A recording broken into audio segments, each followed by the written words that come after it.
बिस्मिल्लाहिर्रहमानिर्रहीम, अस्सलाम वालेकुम। आप देख रहे हैं मेरे सवाल और मैं हूं मुनीब फारूक। पाकिस्तान की सियासत एक फैसला कुन मोड़ पर आ चुकी है। वो इसलिए कि जहां आसिफ जरदारी साहब ने पार्लियामान से खिताब किया, शोर गुल में खिताब हुआ, एहतजाज किया गया अपोजिशन की जानिब से, वहीं उन्होंने अपोजिशन को यानी सियासी जमातों को जितनी भी सियासी जमातें पार्लियामान के अंदर मौजूद हैं उन्हें इस बात की तंबीह भी की कि वक्त ज़ाया करने के लिए नहीं है, अच्छा है कि इस तफरीक के माहौल से, इस पोलराइजेशन के माहौल से आगे बढ़ा जाए।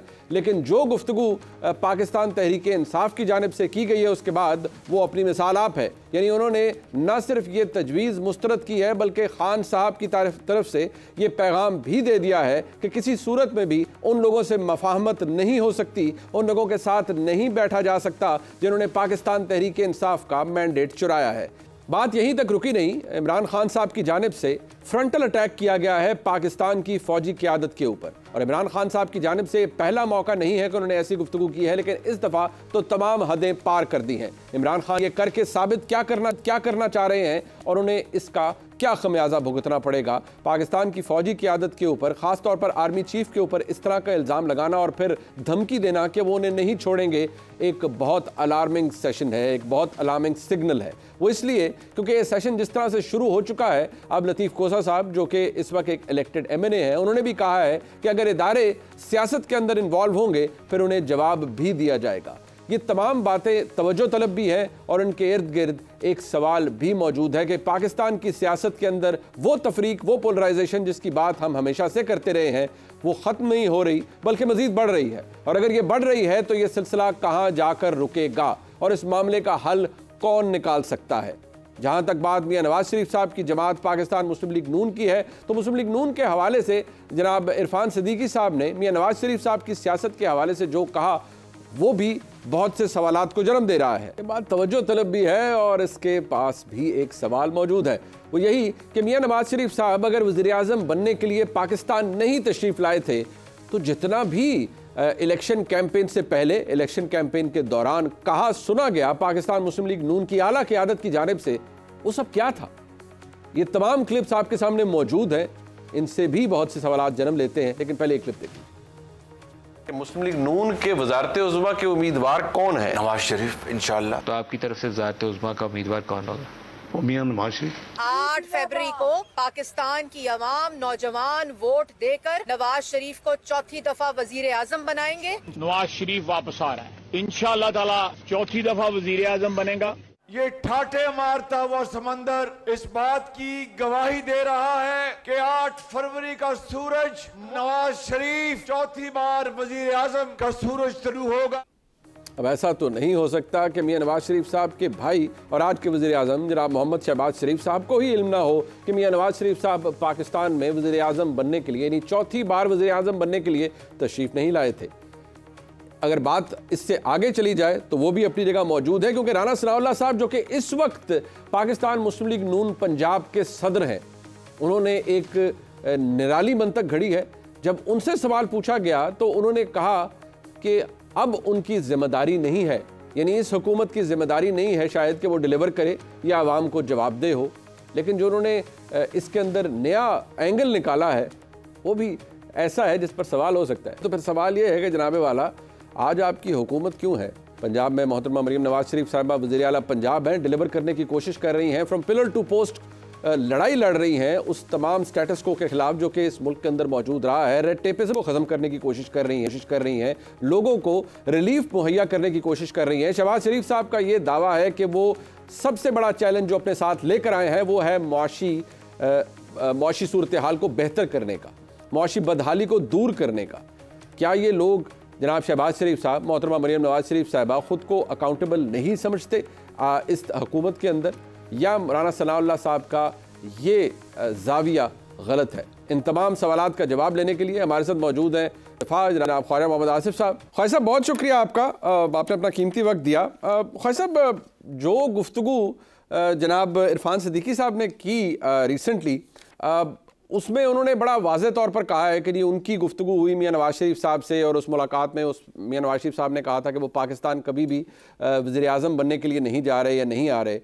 जबकि जो गुफ्तगू आप फरमाते रहे, आपके कोलीग्स इलेक्शन से पहले इलेक्शन के दौरान भी इतने बड़े बड़े इश्तहार लगाए गए अखबारात के अंदर कि मियां नवाज शरीफ चौथी दफ़ा वज़ीर आज़म बनेंगे, तो ये समझा जाए कि फिर वाकई मियां साहब नहीं बनने आए थे वज़ीर आज़म, ये पहले तय था कि he will not be a candidate for prime ministership? Munib, मैं बहुत शुक्रिया आपका। देखें, हम तो मसलन मैं अपनी बात कर रहा हूँ, मैं तो अपनी ख्वाहिश का इजहार करता था ना कि मियां नवाज शरीफ वज़ीर आज़म बने।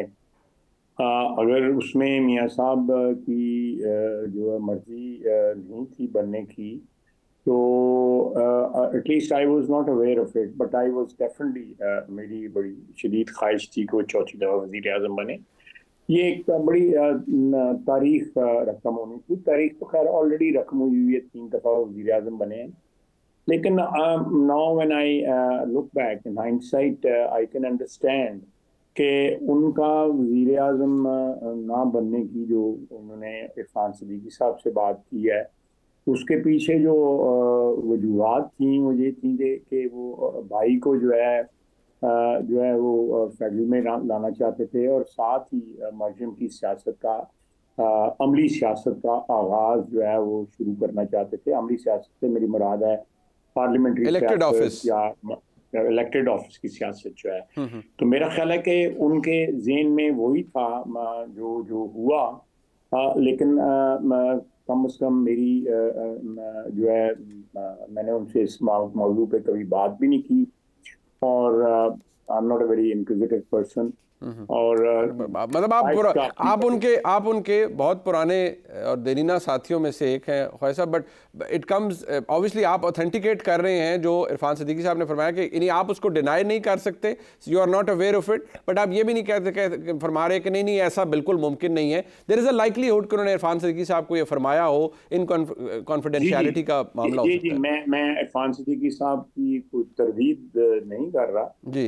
मैं तो अपनी एक ख्वाहिश है जिसका मैं इजहार करता रहा तवातर के साथ टेलीविजन प्रोग्राम्स में कि मियां नवाज शरीफ आएंगे, मेरा ख्वाहिश जो है वो वज़ीर आज़म बनेगा। लेकिन यू नो जो प्रोविडेंस हैड अदर प्लान्स, और वो प्लान जो है इम्प्लीमेंट हो गए। अल्लाह ताला उसमें भी बरकत डाले, शहबाज शरीफ की वजारत उज़्मा में बरकत डाले, और मरयम की वजारत जो आला है उसमें उसको हिम्मत और ताकत और रहनुमाई करे अल्लाह ताला। अच्छा ख्वाजा साहब, एक बात बड़ी दिलचस्प है कि जिस तरह से मामलात चल रहे हैं, आप ही के कुलीग हैं राना सनाउल्लाह साहब, मियां जावेद लतीफ़ साहब, आप जारी बात है आप लोग कुलीग्स हैं, वक्त गुजारा है इतना अरसा पार्लियामान के अंदर भी, पार्टी के अंदर भी। राना सनाउल्लाह साहब ने रिसेंटली एक बात कही, उन्होंने कहा जी कि अगर तो हमें सिंपल मेजॉरिटी मिल जाती, मियां नवाज शरीफ साहब वज़ीर आज़म होते तो हमारी ज़िम्मेदारी भी थी, हमारी जवाबदेही भी थी। अब हमारी कोई जवाबदेही नहीं है क्योंकि हमारे पास सिंपल मेजॉरिटी थी नहीं, मखलूत हुकूमत है। तो क्या अब आप क्योंकि कैबिनेट के अंदर मौजूद हैं, शहबाज शरीफ साहब वज़ीर आज़म हैं, तो क्या आप खुद को, आप सब including the prime minister, accountable समझते हैं to the people of Pakistan, you are running a government, या आप समझते हैं कि नहीं भाई हम तो मखलूत हुकूमत है, हमारी कोई जिम्मेदारी नहीं है? नहीं जी, देखें, लेट्स अज्यूम के मखलूत हुकूमत है। मखलूत हुकूमत में भी जो है वो जिम्मेदारी तो कलेक्टिव रिस्पॉन्सिबिलिटी तो भी होगी, उसमें कोई शक शुबे की गुंजाइश नहीं है। मैं अदब के साथ इख्तिलाफ करूँगा जो आपने कोट किया है राना सनाउल्लाह साहब को जी। राना साहब मेरे भाई हैं, छोटे भाई हैं, मेरे लिए मोहतरम हैं, मेरी पार्टी के लिए उन्होंने बेशुमार कुर्बानियाँ दी हुई हैं। लेकिन मैं समझता हूँ कि once we assume the responsibility of being the prime minister और द मिनिस्टर और even member of ruling coalition, it becomes incumbent upon us कि हम उसके साथ साथ जो जिम्मेदारियां आती हैं उनको भी कबूल करें। ये तो नहीं कि सिर्फ वजारत दे उंटे ले लो तो जिम्मेदारियां ਜਿਹੜੀਆਂ हैं ना उन्होंने बाय बाय कर दे। सही, मतलब you feel yourself and including the Prime Minister, you feel that you are accountable to the people of Pakistan. Fair enough, sir. Yeah, we are accountable to the people and we are answerable to the Parliament and to the people of Pakistan. See, Khwaja साहब, that's the basic principle of parliamentary democracy. Rightly so, बिल्कुल ठीक। अच्छा, अब ये ज़रा ख्वाजा साहब फरमाइएगा, अब सियासी जमात तो है, इमरान खान पाबंद सलासिल हैं, उन्होंने बड़ा फ्रंटल अटैक किया है पाकिस्तान की फ़ौजी क़यादत के ऊपर, आर्मी चीफ को फिंगर पॉइंट करके किया है, और बड़े तबाहकुन किस्म का उनका बयान था, सोशल मीडिया पर चला, अभी भी इट्स बीइंग स्प्रेड एवरीवेयर। अब you being the defence minister, ज़ाहिर बात है इदारे या शख्सियात उस तरह से जवाब नहीं देते, बट ये जिस तरह से सिलसिला चल रहा है कि वो बाकायदा तौर पर वो उनकी पार्टी चलाना उनका हक है, कोई उन्हें पार्टी चलाने से नहीं रोक सकता, उन्हीं के लोग फिर ये कहते हैं, जो कि अगेन कि जी अगर कोई इदारा सियासत के अंदर इन्वॉल्व होगा तो फिर हम उसका जवाब तो देंगे। इसी तरह ये शायद वही लॉजिक है कि इमरान खान साहब ने कहा अगर मुझे रेंजर्स पकड़ेंगे तो फिर लोग कहाँ जाके एहतजाज करेंगे। Now with this happening, Imran Khan साहब targeting the military's top leadership, ये इसका नतीजा क्या है? और जब इदारे, तो मैंने इस तरह अर्ज किया कि उस तरह हर बयान का जवाब नहीं देंगे, हर थ्रेट का जवाब नहीं देंगे, तो फिर क्या होगा? देखें, जहाँ तक इमरान खान साहब का है, मेरा ख्याल है अगर मेरी कोई याददाश्त जो है कोई जवाब नहीं देगी, अभी 2-4 रोज़ पहले उन्होंने कहा है कि मैं फौज की क़यादत से बात करने को तैयार हूँ। ये बात मैं सही कह रहा हूँ? तो 3-4 दिन पहले उनका एक बयान आया। जी, वो बात तो सबसे करने के लिए तैयार है, पहले भी वो फरमाते रहे हैं कि मैं बात नहीं, उन्होंने अभी तक किसी सियासी फोर्स से या जमात के साथ या किसी के साथ जो है ना बात करने का कोई इंडिया नहीं। हाँ बिल्कुल, वो फौज से बात करने के लिए तैयार है, वो यही कहते रहे। यही है ना, मैं गलत तो नहीं है? नहीं, ठीक कह रहे हैं आप, ठीक फरमा रहे हैं। तो देखें, एक तरफ ये दोगली पॉलिसी है, double faced, triple faced, quadruple faced बंदा है। एक तरफ उनसे बातचीत भी करना चाहता है, फिर उनकी जो क़यादत है उसको फ्रंटल अटैक भी करता है, जिस तरह आपने अभी फरमाया है। तो ये आप इस बंदे को क्या समझते हैं फिर? Is he trustworthy? उसके जो पुराने साथी रहे हुए हैं, या जिन लोगों ने उसका साथ दिया, जो लोग उसके मुख्तलिफ औकात में स्पॉन्सर्स बने, जिन्होंने उसकी कफालत की, all have the same opinion कि he is not a trustworthy person, और 2 नंबर आदमी है। बात जो है अपने मतलब की करता है, जिस वक्त मतलब जो सूट करता हो वो मतलब पहना लेता है। तो मैं समझता हूँ कि अगर मैं एक और बात इसी ज़िम्न में करता चलूँ कि उसने ये सिलसिला जो है मौजूदा आर्मी चीफ जो है उनके खिलाफ जो है सिलसिला जो है, if I am not wrong, October 21 से स्टार्ट कर दिया, ठीक, और उसके बाद जो है सारा साल तकरीबन उसमें गुजर गया। फिर वोट ऑफ नो कॉन्फिडेंस हुआ। वो जिसको चाहते थे, आप भी जानते हैं उसको, वो चाहते थे कि जनरल फैज बने जो है, उनके लिए उनके साथ जो है उनकी कोई इक्वेशन थी जिसको वो परसू कर रहे थे। ठीक, उसके बाद जो है अपॉइंटमेंट का मसला आया। मैं उसमें बिकॉज मैं एज डिफेंस मिनिस्टर उसमें इन्वॉल्व था, I am privy to so many things, जो मैं ऑफिशियल जिम्मेदारी की वजह से मीडिया पे कहना मुनासिब नहीं समझता। ये जो मैं समझता हूँ कि आमलात में भी जो है नहीं होना चाहिए, और खुसूसन जब इस किस्म की कंट्रोवर्सी चल रही है, और अभी भी मैं उसी पोजीशन में हूँ जिस पोजीशन में मैंने बाजवा साहब के साथ जो है इस किस्म का नेगोशिएट किया।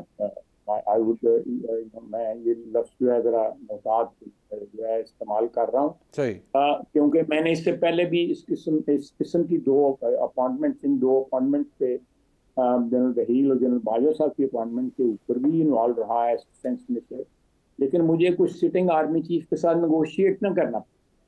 आप मेरी बात समझ रहे हैं? जी, बिल्कुल। मुझे वो फायर वॉल जो थी उसका सामना ना करना पड़ा। मैं आपको तारीख बयान कर रहा हूँ विदाउट गोइंग इनटू डिटेल्स। मैं 11-12 दिन जो है उनके आर्मी हाउस में जाता रहा। PLP का उन दिनों में हुआ था, धरना हुआ था, और मैं हेलीकॉप्टर पे जाता था। मलिक मोहम्मद अहमद खान जो स्पीकर हैं, हमारे छोटे भाई हैं मेरे, वो पंजाब असेंबली के, तो वो मेरे साथ होते थे। ये दिस वाज अनप्रेसिडेंटेड। मैं समझता हूँ कि इस किस्म की जब नई रवायात जन्म लेती हैं किसी भी पॉलिटी में, वो उसको वीक करती हैं ठीक कि आप बैठ के जो आईनी हुकूमत जो है आईनी अपने इख्तियार के इस्तेमाल के लिए सिटिंग जो आर्मी चीफ है उसके साथ नेगोशिएट कर रहा है। और नेगोशिएट किसके लिए कर रहा है? जो नंबर 1 के ऊपर आदमी है, जो हर लिहाज से on top of the merit list है, उसके लिए नेगोशिएट कर रहा है। और उनकी गुफ्तगू आगे सुनने मैं बयान नहीं कर सकता, ठीक मुनासिब नहीं है। ठीक तो ये प्रोसेस 11-12 दिन जारी रहा, अनप्रेसिडेंटेड। तो क्या ये सिलसिले जो थे मैं समझता हूँ कि ये अल्लाह ताला की देन है। उसमें मैं कौन होता हूँ या कोई और इंसान क्या होता है? अल्लाह ताला ने आसिम मुनीर को आर्मी चीफ बनाना था, सिपह सलार बनाना था, उसकी किस्मत में लिखा हुआ था, कोई भी नहीं रोक सकता था। ना बाजवा साहब, ना ख्वाजा आजम, ना शहबाज शरीफ, ना कोई और, ना मुनीर, कोई भी नहीं रोक सकता। लेकिन आप देखें कि ये एक नई रवायत ने जन्म दिया कि ये एक एक्सरसाइज थी जो हर दौर के अंदर इंडिपेंडेंटली प्राइम मिनिस्टर ने जो है एक्सरसाइज की, बुरे से बुरा दौर भी जहाँ पे एस्टैब्लिशमेंट जो है रूज पे थी, अब भी एक्सरसाइज जो की है। Khwaja Sahab, if I may ask, इस ये जो आपको नेगोशिएट सारा करना पड़ा, ये सब कुछ जो हो रहा, इसके अंदर एक एलिमेंट इमरान खान साहब का मौजूद था समहाउ किसी जगह पर? मैं उसी पे आ रहा हूँ कि उस वक्त भी आपने, क्योंकि बात तो शुरू हुई है इमरान खान साहब से शुरू की है ना, मैं उस पे आ रहा था जी। उसमें डेफिनेटली इमरान खान साहब का एलिमेंट मौजूद था, जो बीज बोए हुए थे या उनकी जो ख्वाहिशात थी, जिस तरह वो मैनिपुलेट करना चाहते थे इस सारी चीज़ को, जो तकरीबन 1.5-2 साल तमाशा जो है पाकिस्तान देखता रहा उसको, और आखिरी दिनों में वो तमाशा जो है शिद्दत इख्तियार कर गया। उसकी वजह से वोट ऑफ नो कॉन्फिडेंस जो है वो हम कर सके, नाराजगी जब हुई, मैं फ्रैंकली आपको बता रहा हूँ।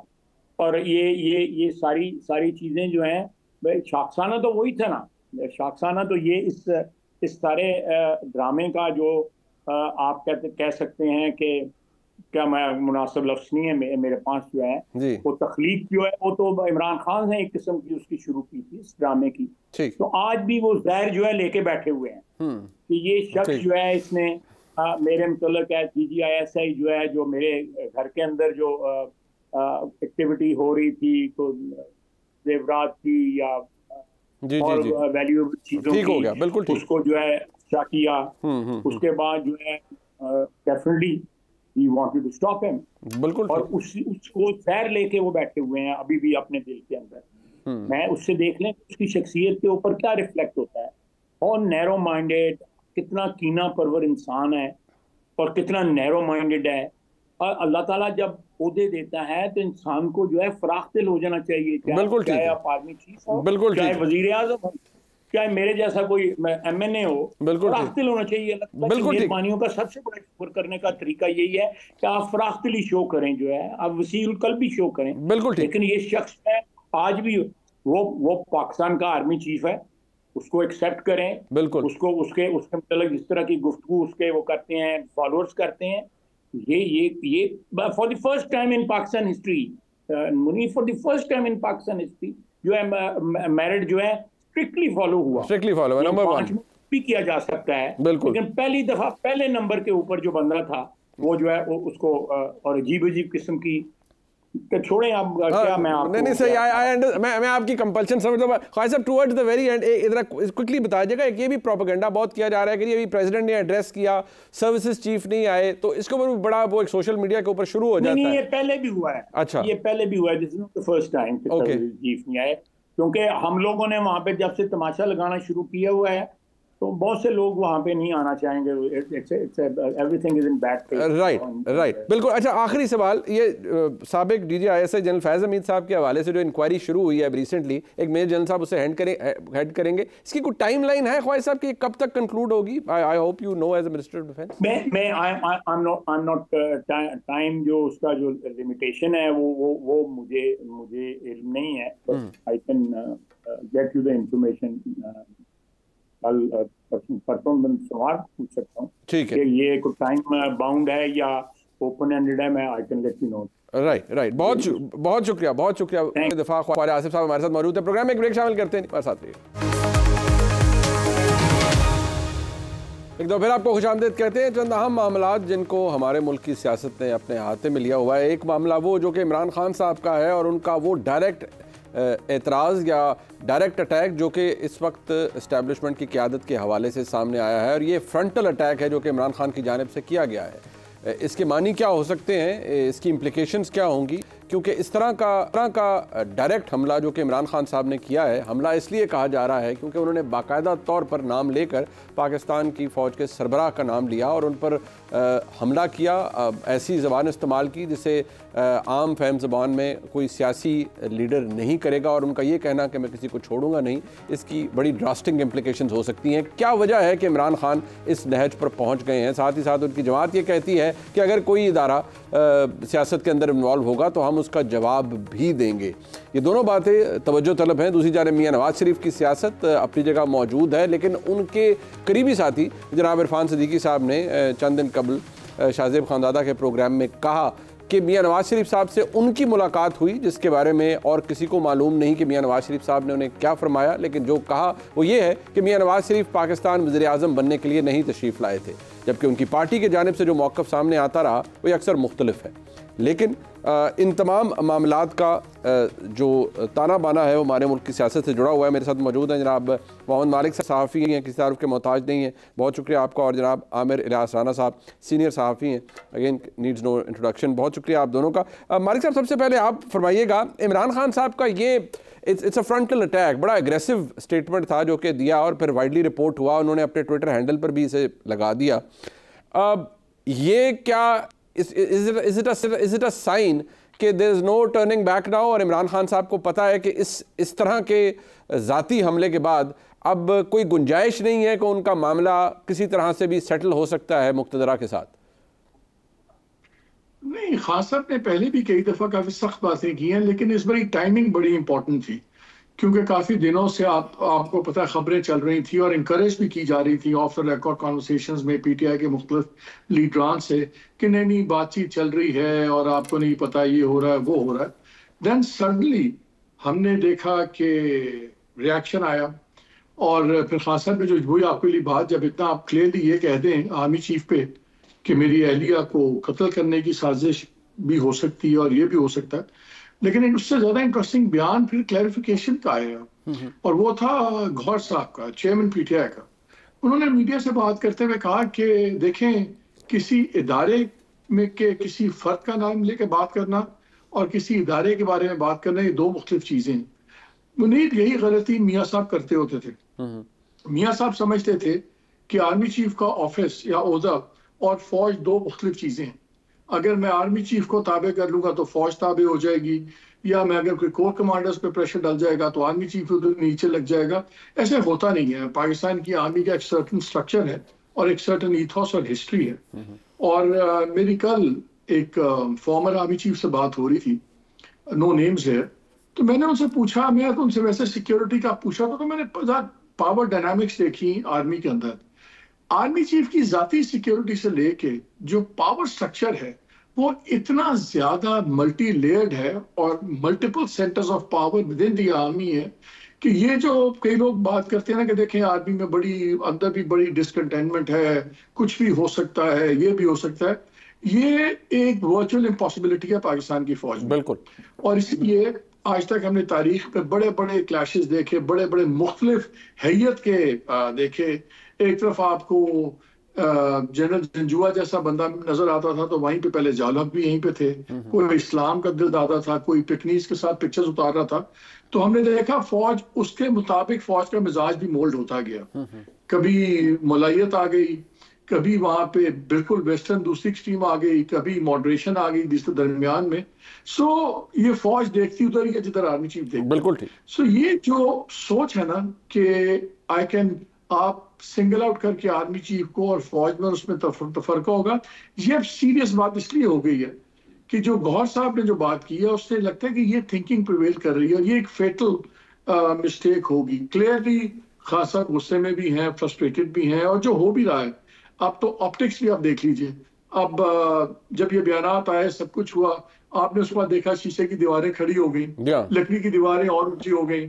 सो जो खान साहब बयान देते हैं तो फौजी क़यादत जो है वो बयान का जवाब बयान से तो नहीं दे सकती, तो वो फिर थ्रू एक्शंस मैनिफेस्ट करते हैं कि क्या चीज़ कहाँ पे। ये बड़ी वाइटल बात है। तो लग रहा है कि ये चली गई है वो भुट्टो साहब वाली बात, जो भुट्टो साहब को और वो ज़िया के बारे में कहते थे ना, 1 grave and 2 bodies।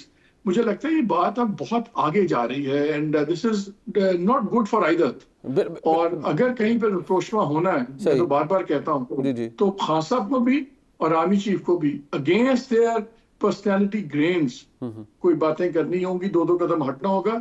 इस वक्त तो मुझे सिवाय एक्सट्रीम कॉन्फ्लिक्ट के कुछ नजर नहीं आ रहा। राणा साहब, अभी जंजुआ साहब का नाम लिया मालिक साहब ने, कि जब उनका भी एक अप्रोच थी, उन्हीं को कोट करता हूँ, अल्लाह गरीक रहमत फरमाए, वो कहते थे कि फौज चीफ की है और चीफ फौज का है, और फ़ौज उसी तरह सोचती है जैसे चीफ सोच रहा होता है, और फ़ौज का जो डिसिप्लिन है मेरे ख्याल में वो यही एग्जीक्यूट करता है कि जो चीफ की सोच है वही फ़ौज की सोच है। ये दोनों में तफरीक आ नहीं सकती, और अगर कोई ऐसी कोशिश करता है तो भी बड़ा मज़मूम मकसद होगा, और ये फेटल मिस्टेक भी है।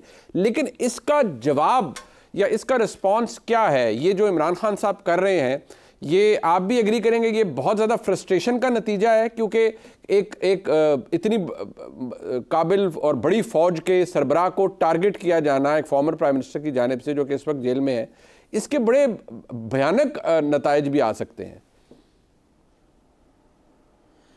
2 चीज़ें हैं, फ्रस्ट्रेशन में हो या सोचा समझा बयान हो।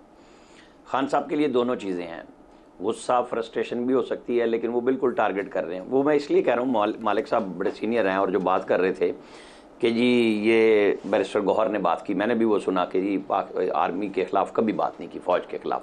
बैनो सतूर यही थे कि जी वो तो आर्मी चीफ़ की बात कर रहे हैं। लेकिन अगर हम गुजरांवाला की स्पीच नवाज शरीफ की देख लें, और इमरान खान वज़ीर आज़म थे और उनकी कैबिनेट मौजूद थी, उनके बयानात देख लें, तो पता चलेगा कि ये उस वक्त ये कहते थे कि फ़ौज और आर्मी चीफ एक ही है। लिहाजा इनको ये नहीं कहा जा सकता कि जी नवाज शरीफ जो बात कर रहे थे कि जी ये मैं तो सिर्फ जनरल बाजवा और DGISI को टारगेट कर रहा हूँ, तो ये उसकी वजाहत करते थे और कहते थे गलत कर रहे हैं। तो अब ये बातें तो इनको पता हैं कि हम ये बात नवाज शरीफ के ख़िलाफ़ कर चुके हुए हैं, कि आपने नाम लिए थे तो वो बरह रास्त फ़ौज को तनकीद का निशाना बनाया था। तो ये तो क्लियर कर लें अपने माइंड में कि कोई ऐसी चीज़ नहीं है कि वो तखसीस करने जा रहे हैं, क्योंकि वो उस बयानिए के नवाज शरीफ के ख़िलाफ़ बोल चुके हुए हैं। अब इमरान खान साहब क्या कर रहे हैं?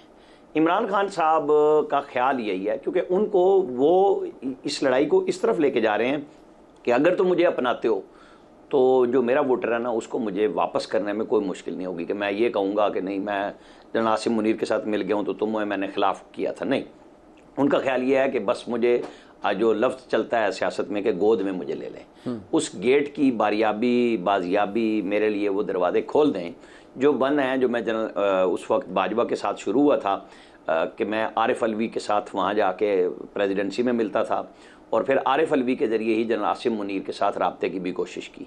दो सिलसिले हैं। एक वो हैं जब वो DGISI थे, और फिर उन्होंने किसी का फ़ोन भी इमरान खान साहब ने ब्लॉक कर दिया था गुस्से में, वो बात सुनने के लिए भी तैयार नहीं थे। एक पोजीशन वो है जब वो आर्मी चीफ बनने जा रहे थे और वो पिंडी में धरना लेके आ गए थे जी। वो उनकी तबीयत भी ठीक नहीं थी, वो गोलियां शोलियां जो सारी लगी हुई थी जी। एक अब है कि वो उनको ऊपर नीचे सजाएं भी हो गई, और फिर उनके लोग कोर कमांडर पेशावर के साथ मुलाकात के लिए भी चले गए, और वो मुलाकातों के साथ इमरान खान से भी आके मिल रहे थे। कोई दायां बाएं से नहीं आ रही थी इतला खान साहब को, बराह रास्त अली अमीन गंडापुरी आ रहे थे बातचीत के लिए। तो लोगों में, इनके अपने लोगों ने तासुर दिया, और अब वो जो गुफ्तगू कर रहे हैं वहाँ आके ये बिल्कुल क्लियर हो गया है कि उन्हें समझ आ गई है कि मेरे से राब्ता नहीं खोला जा रहा। तो उन्होंने ये तय किया है कि जी ठीक है, मेरी मकबूलियत का जोम मुझे बहुत है। जो बात हो रही थी कि कबर एक और बंदे दो, बिल्कुल एग्जैक्टली भुट्टो के दौर से शुरू होकर ये नवाज शरीफ और जनरल बाजवा पे भी बात आई थी। उस वक्त भी लोग ये करने लग गए थे कि जी ये लड़ाई वहाँ चली गई। अगर मियां नवाज शरीफ साहब के हवाले से गुफ्तगू की जाए, आप सवाल पूछे थे मालिक साहब, इरफान सिद्दीकी साहब माशाल्लाह आप भी जानते हैं, मियां नवाज शरीफ साहब के साथ भी उनके करीबी रुफ़का में से हैं। उनका ये कहना कि मियां नवाज शरीफ साहब पाकिस्तान तशरीफ़ लाए लेकिन वो वज़ीर आज़म बनने के लिए नहीं आए थे। हमने देखा, आप सब ने देखा कि फ्रंट पेज इतने बड़े बड़े एड्स लगे कि वज़ीर आज़म नवाज शरीफ। आपको लगता है कि ये दुरुस्त हक़ाइक़ हैं जो सामने लाए गए? देखें, ये सारी बात दोबारा शुरू हुई थी सलमान गनी साहब के एक कमेंट से और सलमान गनी साहब हमारे सीनियर कलीग हैं, हम सब आप अच्छी तरह जानते हैं, क्रेडिबल आदमी हैं और उनके इंडोर्स हैं PMLN में, बिल्कुल वो कच्ची वच्ची बात नहीं करते। उन्होंने कहा कि उनसे मंसूब की गई कि उनको मियां साहब ने कहा कि मुझे आने से पहले पता चल गया था कि मैं वजीर आजम नहीं बनूंगा। ये पता चलना कि मैं वजीर आजम नहीं बनूंगा और ये कहना कि वो वजीर आजम नहीं बनने के लिए थे, दो मुख्तलिफ चीजें। जैसे कैंपेन सारी बिल्ड हुई, जैसे सारी बिसात बिछाई गई, मेरा नहीं ख्याल कि वो इसलिए आए थे कि वो वजीर आजम नहीं बनेंगे। मैंने अपने प्रोग्राम में ये बताया था कि जब गेम उल्टी है सारी और बहुत चीजें तब्दील हुई ग्राउंड पे, तो तब एक वक्त आया था जहां मियां साहब वगैरह ने ये फैसला किया था कि ठीक है हम गवर्नमेंट नहीं बनाते सेंटर में, ये पीपल्स पार्टी लीड करे। इन पे वाजे कर दिया गया था और ये मैं एज अ खबर कह रहा हूँ आप पे, इन पे वाजे कर दिया गया था कि अगर आप सेंटर में गवर्नमेंट नहीं बनाएंगे तो फिर पंजाब में भी आपकी गवर्नमेंट की कोई गारंटी नहीं है। लेकिन मियां साहब ने फैसला किया कि ठीक है मरियम का ये वक्त है, उनको लॉन्च करें, फिर उन्हें भाई को आगे लेके आए। तो उन्होंने स्टेप बैक किया। कल मेरे प्रोग्राम में यही आर्गुमेंट दे रहे थे ख्वाजा आसिफ साहब। उन्होंने कहा देखें, उन्होंने तो ये जो फैसला दिया है किया है अब सारा, वो इसलिए किया है कि वो पार्टी की गवर्नमेंट अभी भी है, उनके भाई वजीर आजम है, उनकी बेटी जो है वो वजीर आला है, तो आप कैसे कह सकते हैं कि मियां साहब इज एट अ लॉस। सो मियां साहब might be at a personal loss, लेकिन एज अ पार्टी तो उनको लॉस नहीं हुआ। उनके तमाम मुकदमात खत्म हो गए। कल परसों हमारे पे ये भी इंकशाफ हुआ कि जो गाड़ी का केस था उनपे, वो भी अब पूल में थी और पूल से प्राइम मिनिस्टर ने उनको ऑफर कर दी। अगर से कानूनी तौर पे कोई भी वजीर आजम पूल की गाड़ी इस तरह किसी को ऑफर कर नहीं सकता। तोशा खाना की कर सकता था, उसकी पावर्स नहीं थी, और अगर पूल से किया तो ऑक्शन होनी चाहिए थी। तो वो भी खैर एक, अब तो आपको पता है अदालती और नैब की हवाएं एक तरफ ही चलती हैं, या सजाएं होती हैं या माफियां होती हैं। तो आजकल इमरान खान की सजाओं का दौर है, इनकी माफियों का दौर है। सो ये आई थिंक बड़ी क्लियर बात थी कि मियां साहब आए वजीर आजम बनने के लिए थे, लेकिन आके जब उन्होंने प्रोज एंड कॉन्स वे किए तो उन्होंने सोचा कि अगर नई वजारत आ रही तो कम से कम चलें, सेंट्रल गवर्नमेंट तो आ रही है ना और मुकदमात भी खत्म हो रहे हैं, सब कुछ ठीक हो गया। But I think most important, उन्होंने मरियम के एक सियासी करियर के लॉन्च के लिए ये कड़वी गोली खाई है। अगर मरियम ना लॉन्च हो रही होती तो मेरा नहीं ख्याल कि फिर वो शहबाज शरीफ को भी वजीर आजम बनाने देते। राणा साहब, अगर इसको आप एनालाइज कर पाएं। देखें, दो तीन चीज़ें हैं कि मैं कई दफ़ा कह चुका, और मोहम्मद मालिक साहब के अपने टीवी के एक प्रोग्राम में इलेक्शन से पहले ये भी मौजूद थे, तो मैंने ये कहा था कि अगर अक्सरियत नवाज शरीफ को मिल गई तो मरियम नवाज भी वज़ीर आज़म हो सकती हैं। ठीक, लेकिन ये नहीं था कि वो वज़ीर आज़म बनने नहीं आए थे, वो ये था कि वो बेटी की सरपरस्ती करेंगे। तो वो बात बिल्कुल दुरुस्त है कि जब उन्होंने वोट भी दिया और फिर भी कहा कि अक्सरियत हमें चाहिए, वो नहीं मिली, तो फिर उन्होंने ये अज खुद फैसला किया कि वो वज़ीर आज़म नहीं बनेंगे। मैं इरफान सिद्दीकी साहब बड़े मोहतरम हैं, उनके साथ होते हैं, उन्होंने खबरों में इन भी होना होता है। उनके कॉलम को और मैं इनकी गुफ्तगू को अगर मिलाऊंगा तो बहुत सारा तजाद सामने आ जाएगा कि वज़ीर आज़म बनने के लिए वो मेरे साथ क्या बात कर रहे थे, पहली तकरीर क्या कर रहे थे, ये उनके कॉलम में लिखा हुआ है, मैंने नहीं बोला हुआ। जी जी। तो नवाज शरीफ बिल्कुल वज़ीर आज़म बनने ही आए थे, बिल्कुल क्लैरिटी थी उनके दिमाग में, लेकिन इलेक्शन के नताइज के ऊपर ही थी ना सारी बात। जी जी। कोई नोटिफिकेशन के ऊपर तो वज़ीर आज़म नहीं बनना था ना किसी ने भी। बहुत शुक्रिया मोहम्मद मालिक साहब आपका, और हमारे राना साहब हमारे साथ मौजूद थे। प्रोग्राम में एक ब्रेक शामिल करते हैं, नहीं वापस आएंगे। अब अगर ये पूछना दुरुस्त होगा तो हम पूछेंगे, मोहम्मद ज़ुबैर साहब हमारे साथ मौजूद होंगे कि वो इस वक्त पाकिस्तान मुस्लिम लीग नून का हिस्सा हैं या नहीं है, और जितना करीब वो अपनी पार्टी के रहे जनाब मियां नवाज शरीफ साहब के और मोहतरमा मरियम नवाज शरीफ साहिबा के, उनके तर्जुमान रहे, तो क्या उन तक भी ये बात पहुँच सकी कि मियां साहब वज़ीर आज़म बनने नहीं तशरीफ़ लाए थे वापस पाकिस्तान। तो मज़ीद बात करेंगे और मोहम्मद ज़ुबैर साहब हमें बताएंगे कि हुकूमत की मुआशी समत दुरुस्त है या नहीं है। एक ब्रेक के बाद बात। हमारे साथ मौजूद है मोहम्मद ज़ुबैर साहब, जो कि फॉर्मर गवर्नर हैं सिंध के, और बड़ी अहम सियासी मामलात के अंदर उनकी इन्वॉल्वमेंट भी रही है। पाकिस्तान की सियासत किस तरह से शेप अप होती रही है, पाकिस्तान की हुकूमत किस तरह से चलती रही है, मुआशी मामलात क्या रहे हैं, उनको भी बड़े करीब से देखा है ज़ुबैर साहब ने। ज़ुबैर साहब बहुत शुक्रिया। लेकिन सबसे पहले जो सवाल मेरे जहन में और बहुत से और लोगों के जहन में जिनका ताल्लुक मुस्लिम लीग नून से है या और भी बहुत से लोग, उनके जहन में यही सवाल आता है कि अगर मैं आपसे पूछ पाऊं, मोहम्मद ज़ुबैर साहब का इस वक्त स्टेटस क्या है? आप मुस्लिम लीग नून का हिस्सा हैं, नहीं है? और अगर नहीं है तो आपके नज़दीक ये दूर होने की मुस्लिम लीग नून से या अपनी क़यादत से वजह क्या है? मतलब ये 2-3 इसके सवाल के जवाब हैं। एक तो दूर होने की वजह एक अलग चीज़ है, लेकिन आपका जो पहला सवाल है कि क्या मेरी स्टेटस क्या है, मैं तो अपने आप को मुस्लिम लीग नून में ही समझता हूँ, लेकिन दूरियां हैं और काफ़ी अरसे से दूरियां हैं और वो बढ़ती चली गई हैं। आप मियां नवाज शरीफ साहब के और मोहतरमा मरीम नवाज शरीफ साहिबा के तर्जुमान भी रहे हैं। यकीनी तौर पर ये उसी सूरत में होता है जब आप अपनी क़यादत के बड़े क्लोज होते हैं, बहुत सी चीज़ों को बड़ा क्लोजली देख रहे होते हैं, उनका जो सियासी सोच है उसको आप करीब से देख पाए। आज जो हालात हैं, क्या आपको लगता है कि पाकिस्तान मुस्लिम लीग नून जहाँ खड़ी है वहाँ उसके पास कमी सिर्फ उस बयानिए की है या वो एक नया बयानिया बना सकते हैं, कंसिडरिंग जो मियां नवाज शरीफ साहब का जो स्टांस रहा है? देखिए, जैसे जब वो हुकूमत से निकले 2017 के अंदर उनको निकाला गया, तो उस वक्त वो एक मुझे क्यों निकाला से लेकर वोट को इज्जत दो तक वो बड़ा मजबूत बयानिया था। आज जहां मियां नवाज शरीफ साहब की सियासत खड़ी है, मुस्लिम लीग नून खड़ी है, आपको लगता है वो दोबारा कैप्चर कर सकते हैं सियासी ग्राउंड? वो बहुत ज़ाहिर है हो तो सब कुछ सकता है, लेकिन बहुत ही ज़्यादा मुश्किल हो गया, क्योंकि वो बयानिया जो था वो डंप किया गया बाकायदा। उसको वोट को इज़्ज़त दो एक कहीं ताला लगा के बंद कर दिया गया। और जलसों में भी अगर अभी कैंपेन में कितने ज़ाहिर फरवरी 8 के इलेक्शन के सिलसिले में कितने कैंपेन हुई, जल्द से जुलूस निकले, किसी एक में भी वोट को इज़्ज़त दो नहीं चला। वो तो इतना एक बुरी स्ट्रेटजी थी कि हम ये भी कह रहे थे कि हम इससे हमारा कोई ताल्लुक़ नहीं है। अब हम जो हुकूमत में आना चाहते हैं वो वोट के ज़ोर पर नहीं, अवाम के ज़ोर पर नहीं आना चाहते, पर दूसरी कुव्वतों के ज़ोर पर आना चाहते हैं। एज़ इफ़ कि दूसरी कुव्वतों ने कहा है कि ये वाला अगर आपने गाना लगाया ना, वोट को इज़्ज़त दो, जो कि हर वक्त चलता था, हर जलसे में चलता था पहले, आपको पता है। मैं अभी भी कन्विंस हूँ कि अगर मियां नवाज शरीफ की जो थिंकिंग थी, उनकी जो सोच थी पाकिस्तान के हवाले से, पाकिस्तानी सियासत के हवाले से, पाकिस्तानी मईशत के हवाले से, वो अगर उस पर कंसिस्टेंट रहते और वो लास्ट मोमेंट पर देखे ना, इमरान खान का लास्ट 15-16 महीने रह गए थे उस वक़्त जब वोट ऑफ नो कॉन्फिडेंस हुए, और उस वक़्त मैं ये कोई मुझे खुशी नहीं है ये कहने में, आप भी एग्री करेंगे, चाहे आप ख्वाजा आसिफ से बात करें या शहबाज शरीफ साहब से बात करें या किसी और से, सब एग्री करते हैं कि हमारा पॉलिटिकल कैपिटल लूज़ किया है उस 16 महीने में। ये सब मानते हैं ना, मतलब इसमें कोई दो राय नहीं है। बिल्कुल उसकी वजूहात जो भी हों, तो जो लोग कह रहे थे कि आप पॉलिटिकल कैपिटल लूज़ करेंगे, और जुलाई में within 3 months of the vote of no confidence जब बाई इलेक्शंस हुए पंजाब में 20 सीटों के, जिसमें से 16 PMLN हारी है, वो इतना बड़ा झटका था कि उसके बाद कुछ सख्त फैसले करने की ज़रूरत थी कि जी अगर आप सख्त फैसले से मेरी मुराद है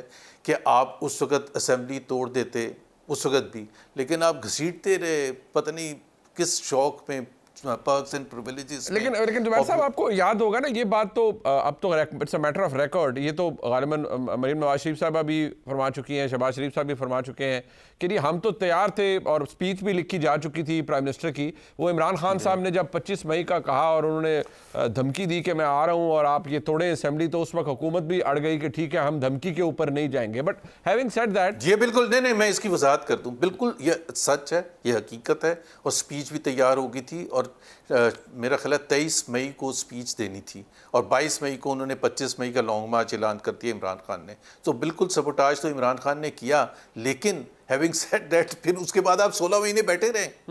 मतलब आपके पास एक बड़ा अच्छा मूवमेंट आया था अगस्त 2022 में, जब मिफ्ता इस्माइल ही फाइनेंस मिनिस्टर थे, क्योंकि एक लॉजिक ये देते थे कि जी हम PMLN हम लोग देते थे कि जी अगर हम ना इसको हैंडल करें तो डिफ़ॉल्ट हो जाएगा, क्योंकि IMF के साथ को वापस लाना ज़रूरी है। तो IMF अगस्त में आ गया था, 29 अगस्त को IMF के बोर्ड ने अप्रूव कर दिया, सितंबर की 5 तारीख को हमें किस्त मिल गई। So IMF was back on board. So वो that was a great moment. उस वक्त आप आवाम के पास भी जाके ये कह सकते थे कि जी हम जिस लिए आए थे हमने डिफ़ॉल्ट बचाना था, एंड सो ऑन, जो भी आपका पॉलिटिकल नैरेटिव वो बड़ा स्ट्रॉन्ग बन सकता था। अगर मियां नवाज शरीफ की बात मान के शुरू में इलेक्शन अनाउंस कर देते अप्रैल 2022 में, तो ये 2 साल जो होते ये वो उस 5 साल के पीरियड का हिस्सा होता है, जिसमें आपके पास 5 साल होते, आप पूरा आपके पास वक्त होता, आप एक दफ़ा मुश्किल फ़ैसले करते, एक दफ़ा लोगों के लिए मुश्किलात होती, गैस की प्राइसेस, बिजली की प्राइसेस, पेट्रोल की प्राइसेस, स्टेट इंस्टीट्यूशंस को ठीक करना, टैक्स सेक्टर को ठीक करना, एक दफ़ा। अब क्या हुआ है, 2022 में भुरता निकाला अवाम का हर लिहाज से ना, कोई कमी नहीं रही कि चाहे पेट्रोल की प्राइसेस बढ़ानी थी अनप्रेसिडेंटेड, बिजली की प्राइसेस, गैस की प्राइसेस, टैक्सेस लगाने थे, सब किया, करना पड़ा। अब वही साइकिल दोबारा शुरू होगा। अभी किसी हकीम से अगर आप पूछें कि ये वाला फॉर्मूला सही है। Coming back to the politics again, Zubair साहब, ये भी इरफान सिद्दीकी साहब सीनियर रहे रहनुमा है पाकिस्तान मुस्लिम लीग नून के, मियां नवाज शरीफ साहब के साथ उनका एक देरीना और बड़ा करीबी ताल्लुक भी है। उन्होंने रिसेंटली भी फरमाया, उन्होंने कहा कि मियां नवाज शरीफ साहब वजारत उज़्मा लेने के लिए या उस जहन से वो वापस तशरीफ़ नहीं लाए थे। क्या ये बात दुरुस्त है कि ये PMLN में मियां नवाज शरीफ साहब या उनके करीब जो रुफ़कात थे फैसला हो गया था कि मियां साहब वज़ीर आज़म बनने नहीं आए? बिकॉज हमने जो दो तीन दिन पहले इलेक्शन से जो खबर अखबारों के अंदर फ्रंट पेज बड़े बड़े इश्तहार थे वज़ीर आज़म नवाज शरीफ, और वोटर कनेक्ट भी सिर्फ वज़ीर आज़म मियां नवाज शरीफ से ही होता है। लेकिन क्या ये सिर्फ दिखावे के लिए था और डिसाइडेड था कि मियां साहब वज़ीर आज़म नहीं बनेंगे? Do you believe that if you don't have the personal knowledge, but do you believe this? Irfan Siddiqui साहब के साथ जो उन्होंने शेयर किया है, it must be the most secretly guarded thing ever, कि जी इतनी बड़ी बात हो रही है और किसी और को नहीं पता था। और मतलब आपकी मेरी इंटरेक्शन में तो लंदन में सितंबर के 3rd वीक में था, मियां नवाज शरीफ के साथ था, शहबाज शरीफ भी वहाँ मौजूद थे, उनसे मीटिंग भी हुई। तो उसमें तो बिल्कुल यही था बिल्टअप कि जी वो अक्टूबर की 21 को आएंगे। और ये मैं आपको मुनीब बता दूं कि मैं अगर ये कहने में गलती नहीं होगी, एवरी सिंगल वोट जो PMLN को मिलता है या 2024 के इलेक्शन में मिला है, वो मियां नवाज शरीफ की वजह से मिला है। और इस वजह से मिला है, उसमें से 2/3 तो डेफिनेटली इस वजह से मिले हैं कि लोगों की उम्मीदें थीं कि मियां नवाज शरीफ चौथी दफ़ा वज़ीर आज़म। PMLN के वर्कर की, लीडर की एक ज़िद बन गई थी कि 3 दफ़ा वज़ीर आज़म नवाज शरीफ बने, तीनों दफ़ा निकाले गए और गलत तरीके से निकाले गए।